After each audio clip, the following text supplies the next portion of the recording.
Shut up and sit down.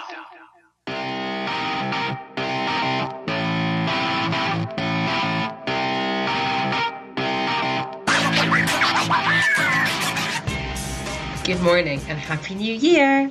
So this is the first proper episode of the podcast, and I wasn't too sure how I was going to do this. Obviously I had to give some background about the 12 and 12 and why I'm doing what I'm doing and how it started.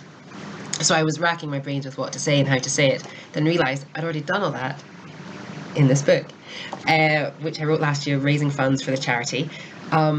So what I'm going to do today is read a couple of chapters from the book, maybe in an audiobook way, maybe I'll go off on a tangent, we don't know yet, and that should help everyone have a background of a bit more about me, a bit more about the 12 and 12 and my motivations for doing it, and then we're on more of an even footing, maybe, if me talking isn't even footing. Okay, so if you're sitting comfortably, I shall begin.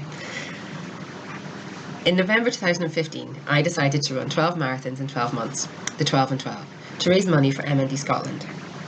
I was a runner. I had run marathons, a fair few, but never this many in a shorter space of time. I had 3 kids to juggle, a business, a home to run, and supposedly a social life. But still, I decided I wanted to do this. In fact, I knew I had to do this and raise funds for MND Scotland, now that this disease had taken its toll on our family. This isn't about me. Although granted I'm going to be a big chunk of it, it's about the 12 and 12 challenge, how it happened and why. And if you've read this far, or downloaded this, or are listening to this, or have bought it or borrowed it from a friend, I'm going to assume that you are already a little bit interested. And also, if you have this in your hands, or ears, right now, chances are you know me. I say this fully confident that I can guess who does and doesn't have this. But if I don't know you yet, and you are here, then thank you very, very much. It's really, thank you. Motor neuron disease, MND, is a rapidly progressing terminal illness, which stops signals from the brain reaching the muscles. This may cause someone to lose the ability to walk, talk, eat, drink, or breathe unaided. There is currently no cure or effective treatment for MND, and the average life expectancy from diagnosis is just 14 months. Scientists still don't know why it occurs. Research is being done across the world, but for this to happen and continue, we need to raise funds.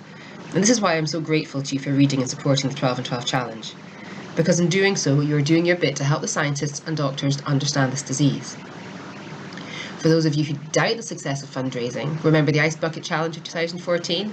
The £87.7 million raised has funded 6 research projects and led to the breakthrough discovery of the NEK1 gene, which has helped the research teams put together another piece of the puzzle. Every penny helps, and every conversation to raise awareness is valuable too, so thank you. I was never sporty. And I'm going to have to confess that today I still don't really think I am, not next to some people. I do not run overly fast, but I do run a lot and far.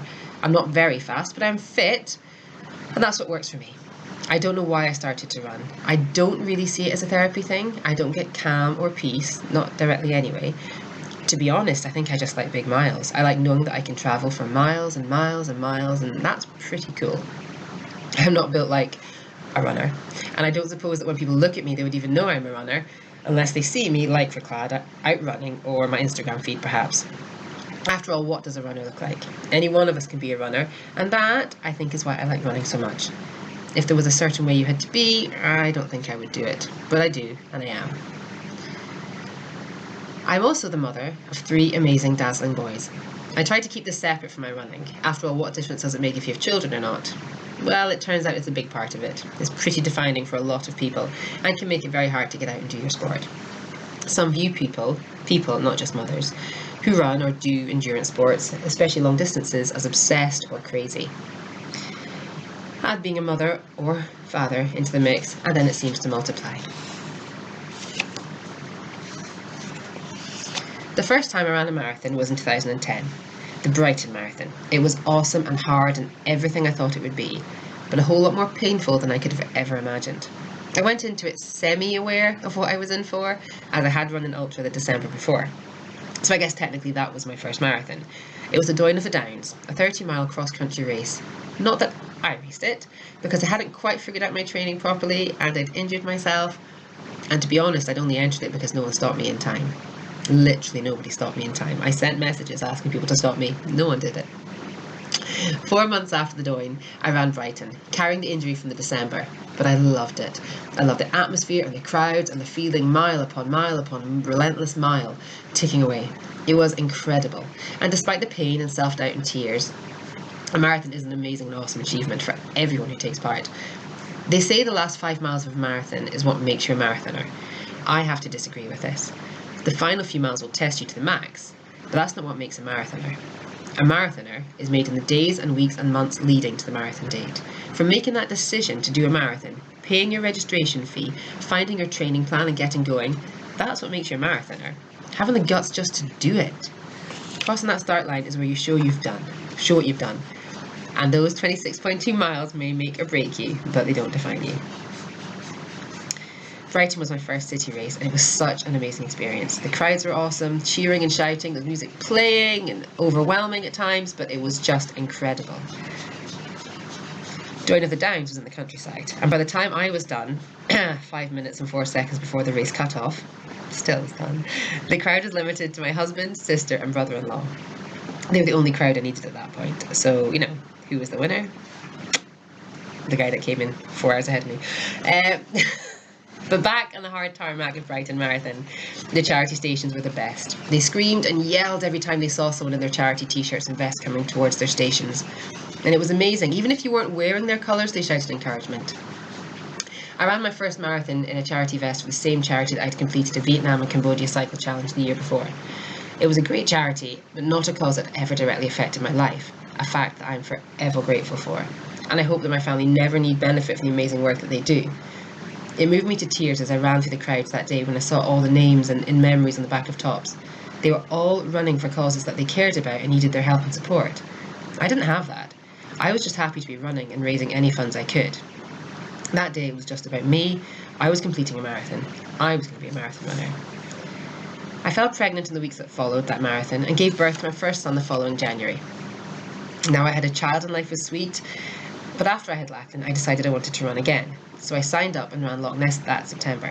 Now, I'm not one for saying I have the running bug, and I would like to say I didn't catch the bug.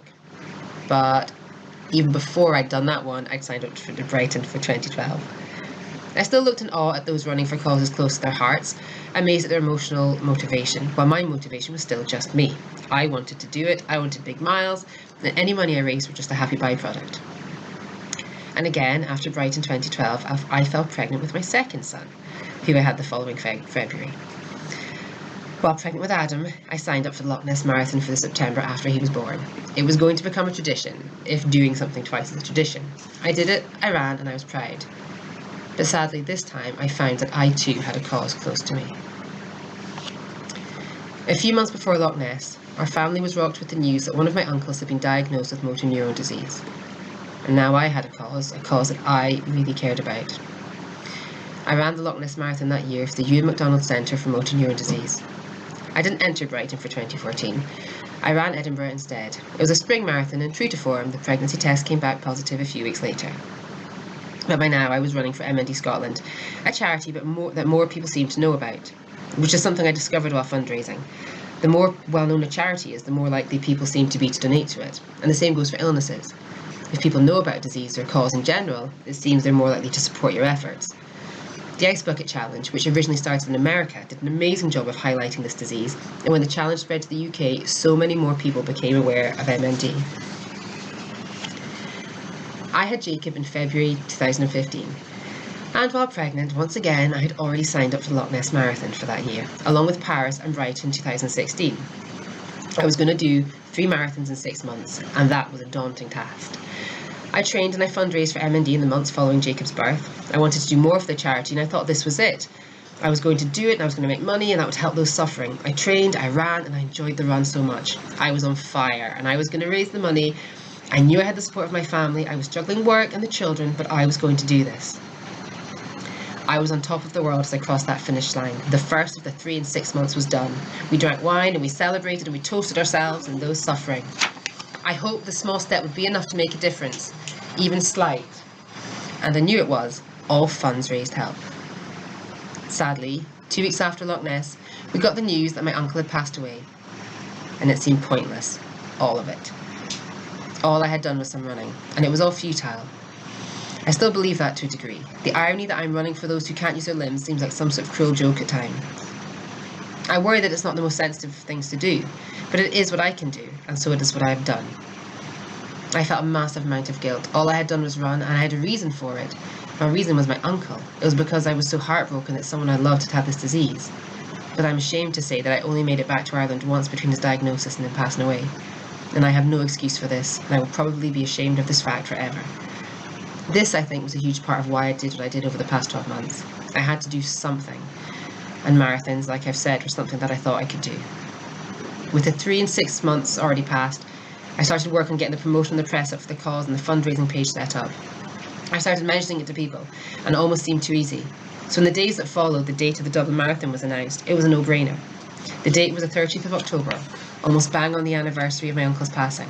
And in the next 12 months, I could raise funds and awareness, and I could run a marathon a month. That'd be a challenge. That would hurt. And that's what I needed to do. And so I started.